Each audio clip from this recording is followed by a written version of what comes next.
안녕하세요. 모건대학교 정보부 개론 수강생분들, 한 주 동안 잘 지내셨나요? 벌써 4주차에 들어섰습니다. 강의 들을만 하신지 모르겠어요.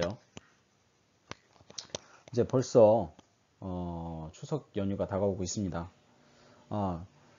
추석 연휴에도 강의는 업로드를 할 거예요. 뭐 따로 보강 일자를 잡아서 올리는 거와 뭐 큰 차이는 없을 것 같아요. 어차피 비대면 강의니까 집에서 들으시면 되잖아요. 네. 그렇게 올려드리는 걸로 하고 4주차 강의 시작하도록 하겠습니다. 1주차에서는 정보보호 응용 수업의 실라버스로 오리엔테이션으로 학습을 대체했었습니다. 2주차에서는 변화해가는 우리 IT 환경과 서비스들, 그리고 그 안에서 정보보호의 중요성에 대한 소개를 했었습니다. 그리고 3주차인 지난 강의 시간에서는 암호학의 개요와 더불어 암호를 이용한 보안 서비스에 대해서 조금 상세하게 알아보았습니다. 그리고 이제 벌써 4주차에 들어섰는데요. 4주차인 이번 시간에서는 지난 시간 말씀드렸던 것처럼 암호 알고리즘의 역사에 대해서 말씀드리는 시간을 갖도록 하겠습니다.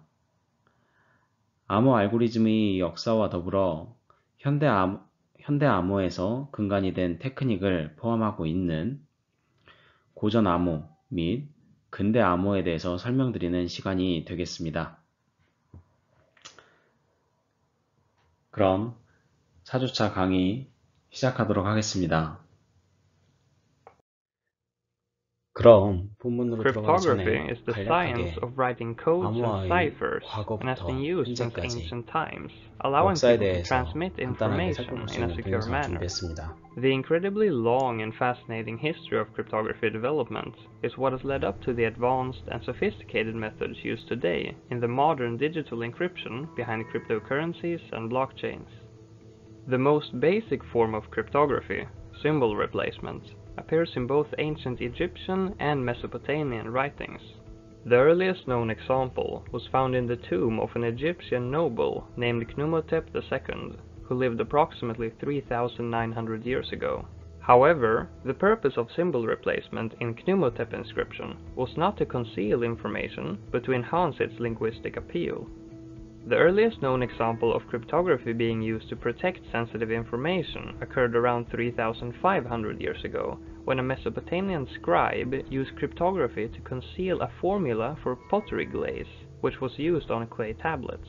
By later periods of antiquity, cryptography was widely used to protect important military information. In the Greek city-state of Sparta, messages were encrypted by writing them on parchment laid over a cylinder of a particular size, making the message undecipherable until it was wrapped around a similar sized cylinder by the recipient. A more advanced cryptography method was invented by the Romans, known as the Caesar cipher, where letters of the encrypted message were shifted by a certain number of places down the Latin alphabet. For example, with a right shift of 3, A would be replaced by D, E would become H, and so on. It is unknown how effective the Caesar cipher was at the time, but it is still used today in children's toys, and a shift of 13 letters is used in the ROT13 algorithm that is widely found on the internet news groups to obscure joke punchlines and story spoilers. A major breakthrough in the field of cryptography was described by Thomas Jefferson in 1795. His invention, the cipher wheel, also known as the Jefferson disk, consisted of a set of wheels or rings, each with 26 alphabets arranged around their edge. The order of the disks acted as the cipher key, and the recipient had to arrange the disks in the agreed upon order to decode the message. Like the cipher wheel, a device called Enigma, used by the Axis powers in World War II, also used rotating disks to encode a message, making it virtually impossible to read without another Enigma device. Early computer technology was eventually used to help break the Enigma cipher, and the decryption of Enigma messages is considered to be a critical factor in the eventual Allied victory.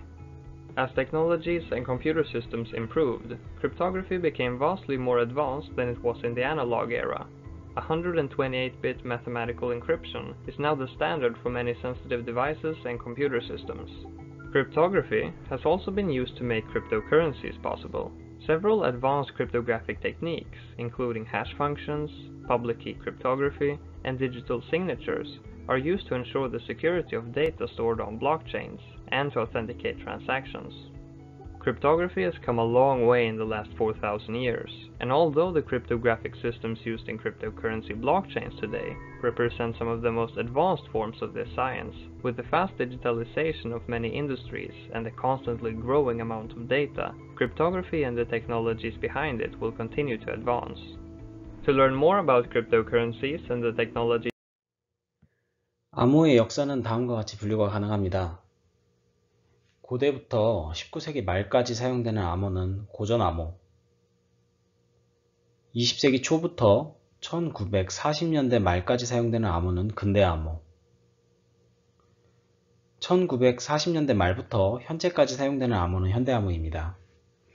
세대로 순서대로 분류하자면은 고전암호는 1세대, 근대암호는 2세대, 현대암호는 3세대라고 표현할 수 있겠습니다.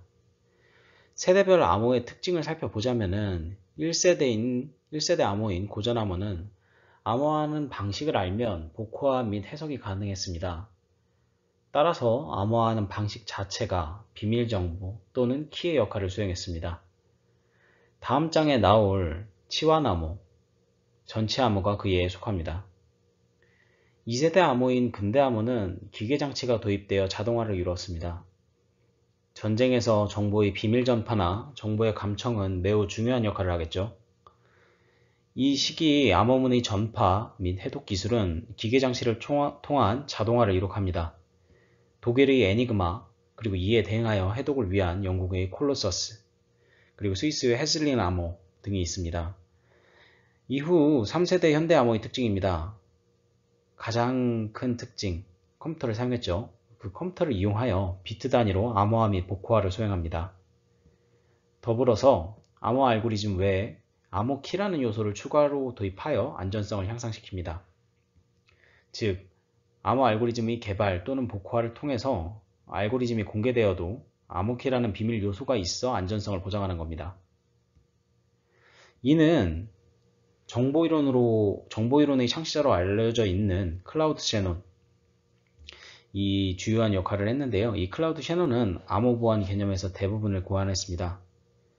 이후에 말씀드릴 암호화의 확산, 혼돈이라는 개념에 영향을 끼쳤는데요.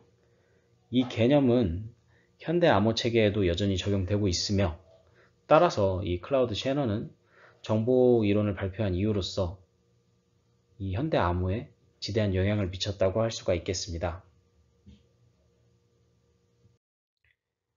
다음은 기본적인 암호 방식 중 하나, 앞장에서 말씀드렸던 치환암호입니다. 이 치환암호는 두 가지로 분류가 됩니다. 단일 치환암호와 다중 치환암호입니다. 먼저 단일 치환암호부터 설명을 드리자면, 가장 단순한 암호 방식으로서 메시지에 있는 해당 문자를 다른 문자로 대체하는 암호 방식입니다. 치환이라는 말 그대로 암호화를 적용하는 거죠. 그런데 이 치환을 하기 위해서는 치환에 필요한 정보, 즉 A는 B로 치환된다고 설명할 수 있는 정보가 필요하겠죠. 그게 바로 치환표입니다. 치환표를 알면 암호화 및 복호화가 가능하기 때문에 이 치환표는 치환암호의 키로 사용된다고 말할 수가 있습니다. 따라서 송신자와 수신자 모두 치환표를 공유하고 있어야 합니다. 아래는 첫 번째 예시인 시저암호입니다. 앞선 그 소개 동영상에서 보셨죠? 암호의 역사 영상에서 나왔던 시저암호인데요. 평문 문자를 일정한 방향으로 일정한 간격 이동시키는 쉬프트 암호 방식입니다. 첫 번째 그림 예시를 보시면은 평문의 각 문자는 알파벳 순서로 세 문자 이동합니다.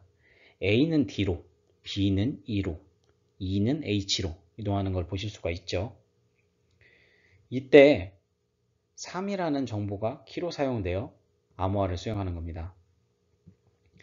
이러한 방식으로 평문 wish to be free from myself 평문이 있다고 했을 때 아래와 같이 ZOVK, WR, EH 등등 블라블라블라 형식으로 암호화가 되는 것을 확인할 수가 있습니다.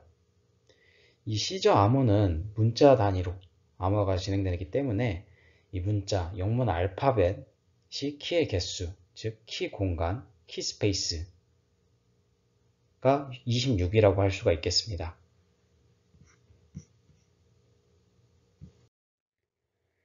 이 시저 암호의 복호화 또한 암호와 마찬가지로 간단합니다. 문자마다 오른쪽으로 3만큼 이동하여 암호문을 획득했다면 반대로 평문은 암호문을 왼쪽으로 3만큼 이동하여 획득이 가능합니다. 앞장에서 이 시저 암호의 암복호화를 위해서 치환되는 정보가 있어야 된다고 했죠. 그래서 말씀드렸던 치환표 기억하시죠? 암복호화에 필요한 정보를 이야기를 하는데요. 그렇다면은 만약 이 정보가 없는 경우에는 우리는 암호문을 해독하는 게 불가능할까요? 우리가 패스워드, 4자리 패스워드 1111에 있다고 했을 때 0000부터 1111까지 조금 무식하고 단순한 방법이지만 기입하여 암호문을 획득하는 게 가능하죠. 시간과 리소스가 많다면 말이죠. 처럼 모든 경우의 수에 해당하는 키값을 넣어서 암호문을 해독할 수가 있습니다. 이 시저 암호의 경우에는 다음과 같이 NDVRRQBHH라는 평문이 있다고 했을 때, 암호문이 있다고 했을 때 복호화 키를 0부터 25까지 기입을 하여 0이라면은 아예 시프트가 되지 않은 거고요. 1이라면은 한 칸씩 N은 M으로, D는 C로 반대 방향으로 이 시프트를 하는 거죠. 이렇게 복호화 키를 0부터 25까지 넣어서 원문을 구할 수 있는 방법이 있습니다. 이 알파벳 개수만큼 수행을 한다. 즉 키스페이스가 26이다 라고 생각해 봤을 때는 그렇게 어렵지 않게 우리가 평문을 구할 수가 있겠죠.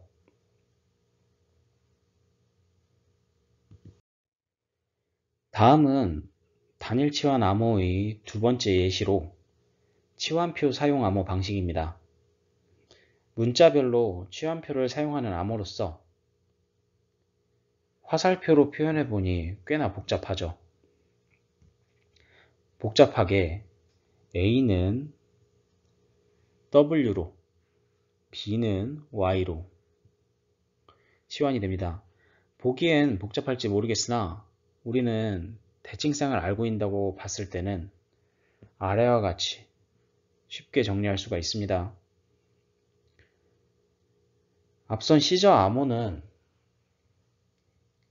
0부터 25까지 키스페이스가 26이기 때문에 전사공격, 브루트포스 공격을 통해서 구하는 것도 가능하고요. 이 암호 또한 전사공격을 대입해서 분석이 가능합니다.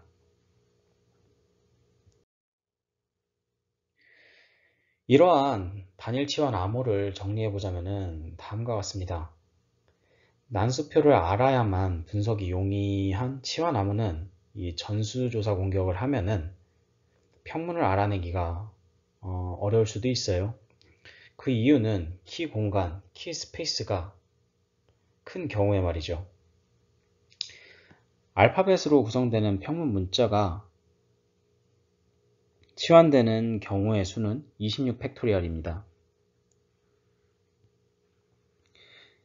A가 C로, B는 M으로, C는 P로, Z는 Q로 이 경우 위에도 만약에 우리가 해당 정보 치환표를 모른다고 했을 때는 A가 A서부터 Z까지 쭈루루 기입을 해보고요. B 또한 똑같이 쭈루루 기입을 해보고요. 따라서 경우의 수가 무지막지하겠죠. 이 26 팩토리얼이 경우의 수로 봤을 때 26 팩토리얼은 26 곱하기 25 곱하기 쭈루룩 해서 1까지 곱하게 되면은 그 수는 4의 10의 26승이 됩니다. 이는 1초에 10억 개의 키를 적용한다고 해도 120억 년 이상 소요되는 시간이 소요되는 건데요. 이렇게 전수조사는 어렵지만 사용자의 사용 알파벳의 빈도 분석을 통해서 분석이 가능합니다. 다음 알파벳 사용 빈도 그래프를 보시면은 일반적인 영어 문장에서 알파벳의 사용 빈도는 2가 제일 많이 사용이 됩니다. 12% 이상인 것을 확인하실 수가 있죠. 그 이후엔 T, A, O, I, N, S 순으로 이렇게 많이 사용되는 것을 확인하실 수가 있는데요. 즉, 암호문에서 제일 많이 나타나는 문자가 2라고 추측을 할 수가 있는 거죠. 그리고 이와 더불어서 단일 치환 암호는 평문 문자와 암호 문자가 1대1로 대응됩니다. 따라서 평문에서 등장하는 문자의 빈도를 분석을 하고요.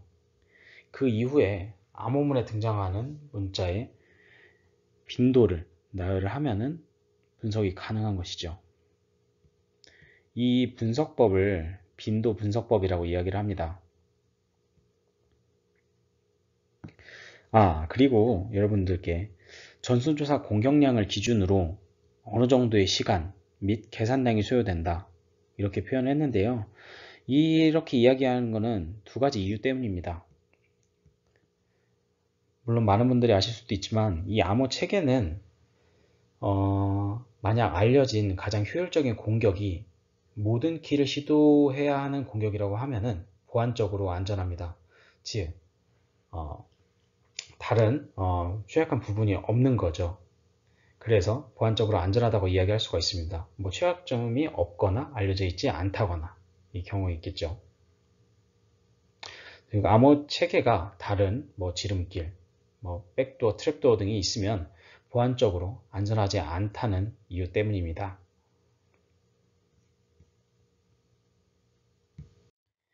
다음은 다중치환 암호입니다. 앞선 단일 치환 암호는 빈도 분석으로 인해 해석이 가능했죠. 이를 방지하기 위해서 암호문에 나타나는 문자들의 빈도를 거의 균등하게 만들어버리는 기법을 적용했습니다.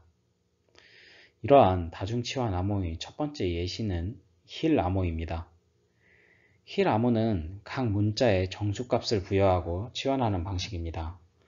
그렇다면 정수값을 어떻게 부여를 하냐? 각 문자, 예를 들어 A라고 했을 때 그 A는 알파벳 순서대로 0번째로 0을 부여를 합니다. 그렇다면 그 순서대로 부여를 하면 B는 1, C는 2, 쭈르륵 해서 Z는 25까지 부여가 되겠죠.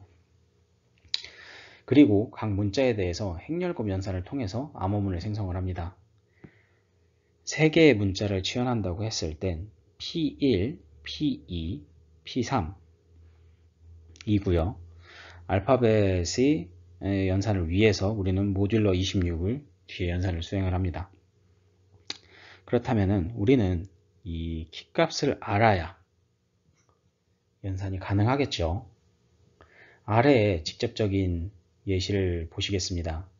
우리가 평문 PAY를 암호화를 한다고 했을 때 우선 알파벳 순서대로 하자면은 P는 15, A는 0, Y는 24로 평문 PAY가 15, 0, 24로 연산을 적용하게 됩니다. 그리고 키값이 정해져 있죠. 17, 17, 5, 21, 18, 21, 22, 19. 그 뒤에 평문과의 행렬 곱을 수행을 합니다. 그리고 모듈러 26 연산을 하게 되면은 우리는 암문 C1, C2, C3을 얻게 되는 것입니다. 그렇게 연산을 수행한다고 했을 때 우리는 결론적으로 11, 13, 그리고 18을 얻을 수가 있습니다.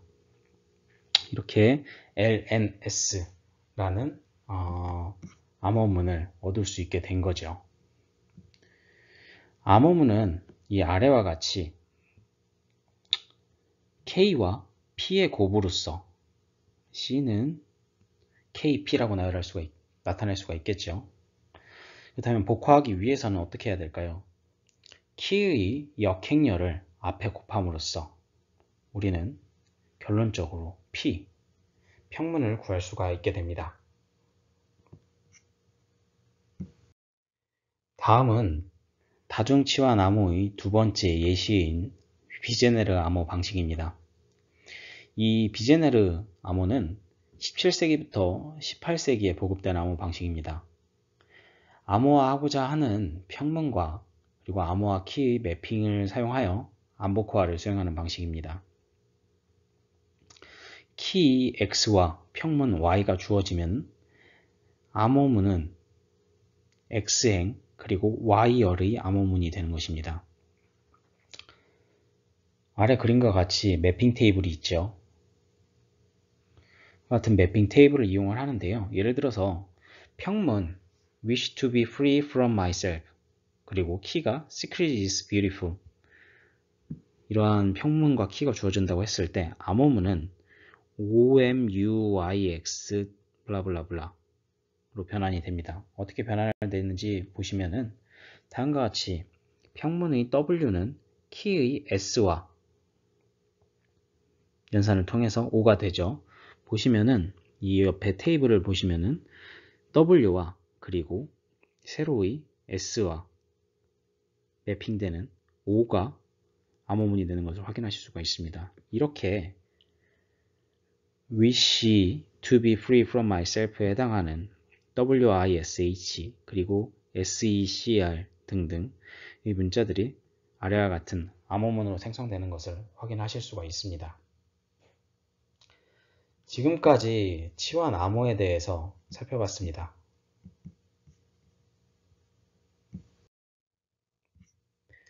다음은 전치 암호입니다.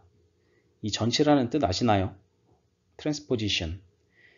이 전치라는 뜻은 순서를 옮긴다라는 뜻입니다. 평문 문자의 순서를 특별한 절차에 따라서 재배치한 방식인데요. 우리 고등학교 때 배웠던 순열 암호라고도 불립니다. 예로는 스키테일 암호, 단순 전치 암호, 니힐리스트 암호가 있습니다. 바로 아래 예시인 스키테일 암호에 대해서 살펴보도록 하겠습니다.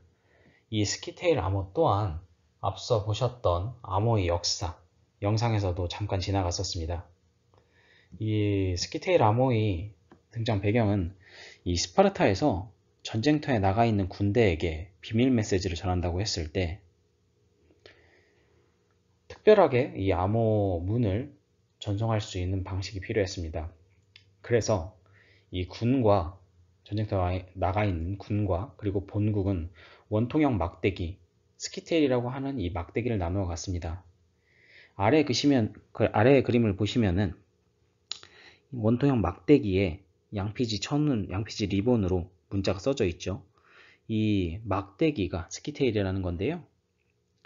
이 비밀로 보내야 할 메시지가 있으면은 이 스키테일에 그림과 같이 양피지 리본을 감고 메시지를 적습니다.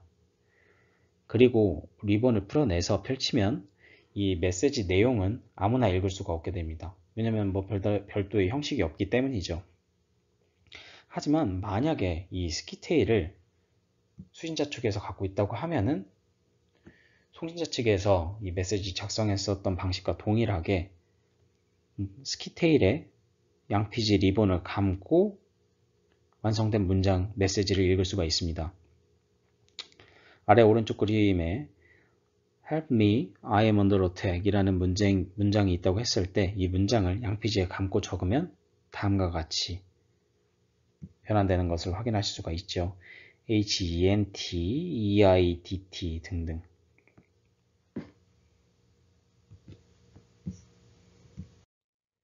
다음은 두 번째 예시인 이중 전치 암호입니다. 이중 전치 암호란 두 번 전치를 시켜주는 암호입니다.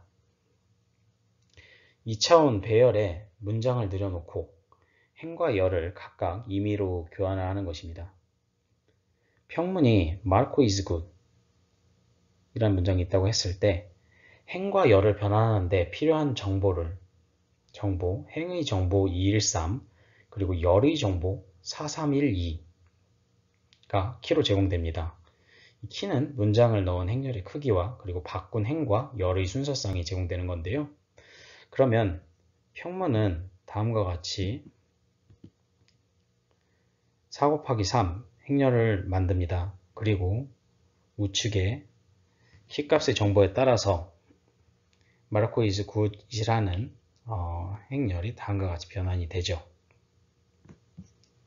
그러면은 이제 아래와 같이 CRMA, GSOI 등등 이라고 변환이 되는 것을 확인하실 수가 있습니다.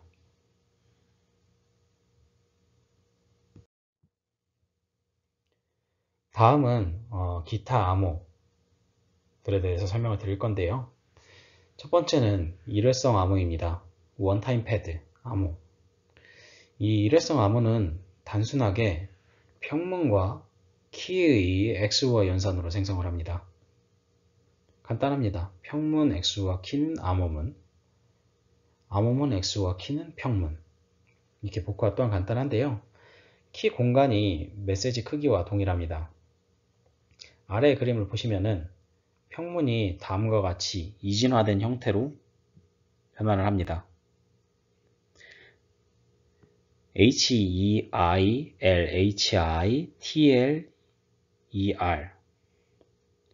헤일 히틀러라는 평문이 있다고 했을 때 그 평문이 위 정보에 따라서 다음과 같이 이진화된 숫자로서 변환이 되죠. 라고 했을 때 우리는 이진화된 키 값을 이용하여, 이거는 그야말로 일회성인 키예요. 이진화된 키를 이용하여 암호화를 수행을 합니다. 이때 이진화된 키는 미리 양자가 다 알고 있어야겠죠. 송수신자가. 이 일회성 키 값을 이용하여 암호화를 수행을 하면은 아래와 같이 연산을 통해 암호화가 됩니다. SRL, HSS, THSR로요. 이 암호문이 평문에 대한 어떠한 정보도 제공하지 않으며 모든 평문은 같은 확률을 가집니다. 키는 임의의 수구 단 한 번만 사용된다고 말씀을 드렸어요. 이 우리가 아는 OTP처럼 키는 송수신자만 알고 있습니다. 그리고 이 키 크기는 메시지 크기와 동일합니다. 이진화된 숫자로서 표현이 되는데요. 하지만 앞서 말씀드렸듯이 이 평문에 대한 어떠한 정보도 제공해주지 않기 때문에 중간에 메시지가 변조되어도 수신자 측에서 메시지가 변조되었는지 확인이 불가능합니다. 키 또한 원타임 키이기 때문이죠. 즉 메시지 무결성을 제공해 줄 수는 없습니다. 이러한 일회용 암호는 실세계에서도 사용되었습니다. 1940년 베노바 프로젝트에서 사용되었는데요. 이 베노바 프로젝트란 그 1940년대 미국에서 전송된 소련 스파이 메시지에 이 암호 방식이 사용됐었습니다. 수많은 메시지가 전송되었으며 이 핵무기와 그리고 첩자 행위 등을 다룬 이야기 등이 전송이 되었는데요. 이때 스파이는 미국의 일회용 암호키를 반입을 합니다. 그리고 비밀 메시지를 일회용 키를 사용하여 암호화하였지만 이 일회용 키가 반복된 사용으로 인해서 결국에는 해독이 가능하게 되었죠. 아래 그림에 보시면은 loose, liberal, 그리고 enormous라는 문자는 다음과 같은 오른쪽의 문장을 지칭을 합니다. 사람 인물인 것 같죠? RUTH 그리고 JULIUS 루스와 줄리우스라는 인물을 지칭하는 것 같은데요. 아래는 The Atomic Bomb 폭탄에 대해서 폭탄이라는 문자를 다음과 같이 변환을 한 거죠. 그러면은 이 우측에 있는 문장은 실제 사용되었던 암호문입니다. 암호문을 한글로 번역을 한 건데요. 그림에 보시면은 이 루스라는 그리고 이너머스라는 리버럴이라는 문자가 사용된 것을 확인하실 수가 있죠.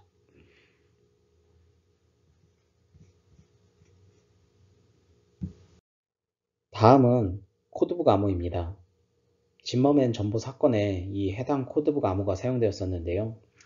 1차 세계대전 당시 독일 외무장관이었던 아르투르 짐머만이 멕시코 독일 대사에 보낸 전보를 일컬어 짐머맨 전보라고 합니다. 당시 암호문에는 1000개의 숫자가 적혀져 있었습니다. 아래 그림을 보시면은 의미를 알 수 없는 숫자들이 쭈르륵 나열되는 것을 확인하실 수가 있죠.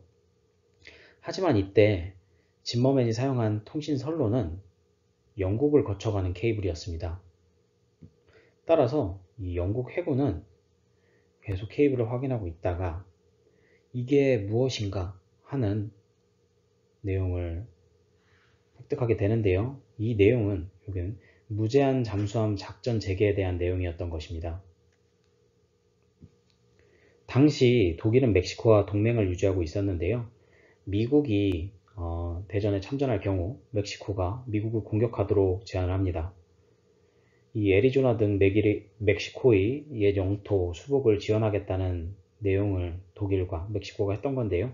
영국은 이 해당 내용을 미국 정부에게 연락을 하고 언론에 대서특필되었습니다. 그래서 전쟁에 개입할 생각이 없었던 미국은 이 윌슨 대통령이 참전을 주도하여 1차 세계대전 종결까지 이끌어내었는데요. 결국엔 이 짐머맨이 동일한 숫자들을 계속 반복을 하고 해당 숫자가 어떤 내용이 있을 것이라고 생각한 영국 쪽에서는 이 코드북 암호를 분석을 하게 된 것이죠.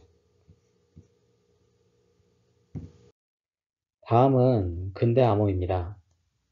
대표적인 근대 암호는 지난번 강의 자료에서 보셨을 에니그마입니다. 이 에니그마는 치환 암호와 그리고 전치 암호 이 두 가지가 이용이 됐었는데요. 이 두 개 이상의 기본 암호가 연속으로 수행되도록 해서 암호 해독을 어렵게 한 암호입니다. 이 에니그마는 영어로 수수께끼라는 뜻이 있다고 해요. 2차 세계대전 당시에 독일군의 암호 에니그마는 절대 해독이 불가능하다고 알려져 있었습니다. 연합군이 속수무책으로 당하고 있었을 때 천재 수학자 앨런 튜링을 포함한 다수의 수학 및 기타 연구자들이 영국 내에 기밀 프로젝트로 암호 해독팀을 가동을 합니다. 이 이미테이션 게임에는 이 앨런 튜링을 포함한 다수 연구자들이 암호를 풀고 전쟁에서 승리하기까지에 대한 내용이 담겨져 있습니다. 이 에니그마는 1918년 독일의 엔지니어 세르비우스가 개발한 초기 기기에서 시작해서 2차 세계대전 당시에는 여러 개의 로터가 장착돼서 수만 개의 암호를 만들어냈던 기계였습니다. 이 앨런 튜링은 암호 해독을 위한 기계를 개발해서 독일군의 암호를 해독하는 시간을 대폭 감소시키게 되는데요. 해당 기계에 암호문을 넣으면 모든 경우의 수를 순차적으로 확인하면서 해독해내는 방식을 였습니다. 이 발견으로 암호 해독의 성공 분터까지 다다르지만 24시간마다 에니그마는 암호 체계가 바뀌어요. 따라서 이에 대해서 고군분투하는 내용이 영화 이미테이션 게임에 담겨져 있습니다. 이 앨런 튜링이 개발한 에니그마 해독기는 본부라고 해요. 이 에니그마의 구성 요소는 키보드와 플러그보드와 회전자, 반사체, 라이트보드를 사용을 합니다. 이 키보드는 암호화할 원문을 입력하는 데 사용이 되고요. 플러그보드는 사용자 설정에 따라서 문자를 변환하는 데 사용이 됩니다. 이 회전자에는 26개의 알파벳이 적혀져 있고요. 그 다음 반사체에는 이미 두 글자를 교환하는 데 사용이 되고 라이트보드는 아웃풋각, 결과물을 보여주는 데 사용이 됩니다. 에니그마는 다음과 같이 작동을 합니다. 송신자가 평문을 보내면은 보낼 때 이 에니그마에서 코드북의 날짜별 지침에 따라서 에니그마를 설정을 합니다. 그리고 수신자는 이 암호문을 수신한 다음 본인이 가진 코드북의 날짜별 지침에 따라서 에니그마를 설정을 하고 해당 설정 이후에 암호문을 평문으로 획득하는 것이 가능합니다. 그렇다면 이 에니그마의 설정이 어떻게 되느냐라고 궁금해 하실 것 같습니다. 독일군이 날짜별로 에니그마를 설정을 합니다. 이 코드북에는 이 에니그마의 설정법이 나와져 있는데요. 회전자의 순서와 그리고 톱니의 첫 문자열 그리고 플러그판 케이블 연결에 대해서 적혀져 있습니다. 암호화를 위해서는 키보드에 원문 메시지를 입력을 하고 입력된 원문은 입력 회전자 휠에 전달이 됩니다. 그렇다면 이 회전자, 즉 톱니는 입력한 원문을 다른 문자로 치환을 합니다. 톱니가 3개 인 경우에는 26 곱하기 26 곱하기 26 총 17,576가지의 경우의 수를 가진다고 되어 있는데요. 이렇게 경우의 수가 증가가 되죠. 이후 플러그판에 케이블을 연결하게 되는데 반사체 내 문자의 순서를 변경을 합니다. 그리고 이 결과값이 마지막으로 라이트보드에 출력이 됩니다. 앨런 튜링은 이 해독기 본보를 개발하는데 회전자의 순서와 그리고 초기 설정, 그리고 플러그보드 설정에 따른 경우의 수를 계산을 합니다. 즉, 코드북에 적혀져 있는 경우의 수를 계산하고 그리고 더불어서 평문은 같은 문자로 암호화되지 않는다 라는 가정을 추가해서 결국 해독에 완성하게 됩니다. 장황하게 설명을 드렸는데요. 이는 설명 영상을 보시도록 하겠습니다.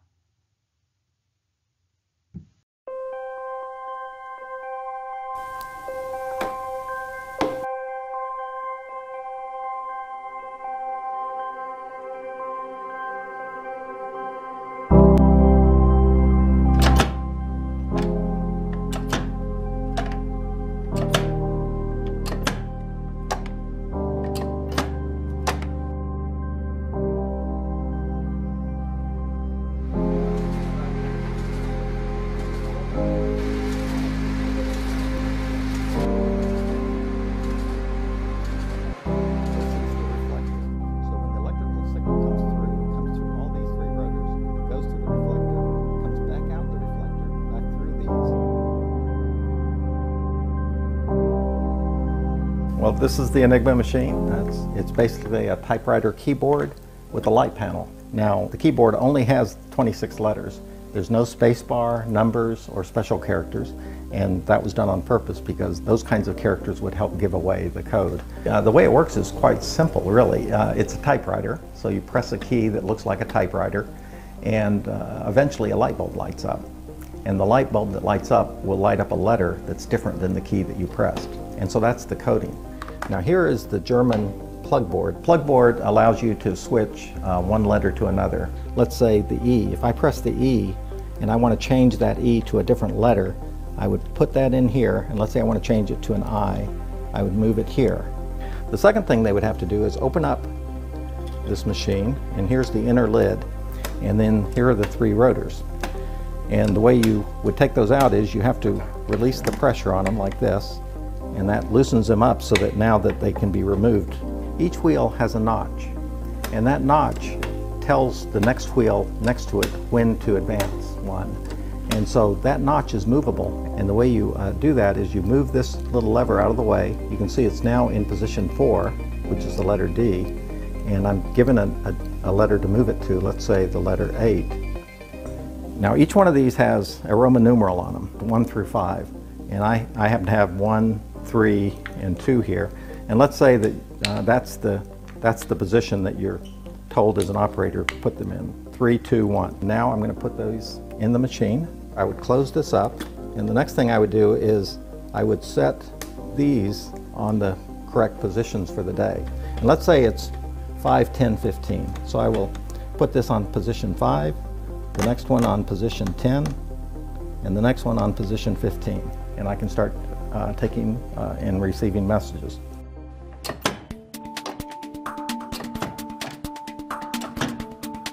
Let's say I want to send a simple message like hello. Okay, I've got my day's setting, I'm all ready to go, so I'll press first the H for hello, and I note the letter that lights up, it's a Q. Then I press the E, and a Q lights up again. Now I'm going to press the L twice, and I get an E and a K. You notice 2 different letters lit up. I press the O, and an H lights up. So now I would give this message to the person that would send this, QQEKH. Now I'm the new operator, and now I'm going to type in these letters and note what letters light up. So I type the Q and an H lights up. I press it again, now an E. Then I type the E letter, and you see an L light up. I press the K, And you see the L lights up again, and then an H, and the O lights up. So I've just now decoded that message to the original message that was sent to me, hello. The beginnings of computing is directly attributable to the Enigma. If you had 100,000 people with 100,000 Enigma machines, all testing different settings of that Enigma machine to brute strength to break it, it would, and they could do that, test a different setting once a second, 24/7. It would take twice the age of the universe to break the code. So that's why the Germans had such confidence that it wouldn't be broken. When you look at the technology that was available, they just did not foresee that Turing would invent a computer to break the code.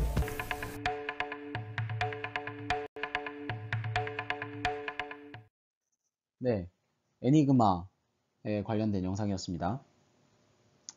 첫 번째 과제가 있습니다. 프리즘 프로젝트, 에셀론 등 국가 사이버 해킹 사고에 대해서 조사를 하는 거예요. 프리즘 프로젝트는 이전 강의 영상에서 보셨을 겁니다. 스노든, 에드워드 스노든이 폭로한 NSA 감청 시스템이었죠. 이 프리즘 프로젝트 그리고 에셀론은 아래에 설명이 나와져 있습니다. 전화, 팩스, 이메일, 문자메시지, 금융거래, 위성 송신 등을 대상으로 감청을 했다라고 나와져 있죠. 그리고 에셀론의 주 목표는 민간인 등 이렇게 국가를 상대로 국가 간의 사이버 해킹 사고들이 빈번하게 발생을 하고 있습니다. 우리의 상황으로 봤을 때는 북한이 우리를 감청을 하는 시스템도 있었을 거고, 뭐 기존에도 그런 사례들도 있었을 거고요.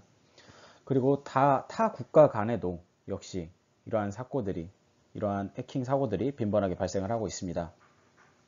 프리즘 프로젝트, 에셀론 등 국가 사이버 해킹 사고에 대해서 조사를 하신 다음에 해당 내용을 자유롭게 서술을 하시면 돼요. PDF 형식으로 보고서를 받을 거고요. 뭐 한글 파일로 작성하시면은 PDF로 변환한 다음에 제출해 주시면 돼요. 그리고 꼭 제출하실 때 제출명을 과제 1, 그리고 학번, 그리고 언더바, 이름, 그리고 PDF 하신 다음에 사이버 캠퍼스에 업로드 해주시면 됩니다. 제출 기간은 2주를 드릴 거예요. 10월 8일 목요일까지 드릴 거고요. 늦지 않게 제출해 주시면 됩니다. 추가적인 제출 연장은 제공해 드리지가 않아요. 그리고 질문과 응답은 제 이메일 주소로 질문을 주시고 제가 응답을 해드리는 방식으로 진행을 하도록 하겠습니다. 네, 4주차 강의 이상입니다. 뭐 들을만 하셨는지 모르겠습니다. 여하튼 이번 강의는 이걸로 마무리 짓고요. 다가오는 추석 잘 보내시고 뭐 건강에 유의하시면서 잘 보내시고 저는 다음번 강의로 찾아뵙도록 하겠습니다. 고생 많으셨습니다. 감사합니다.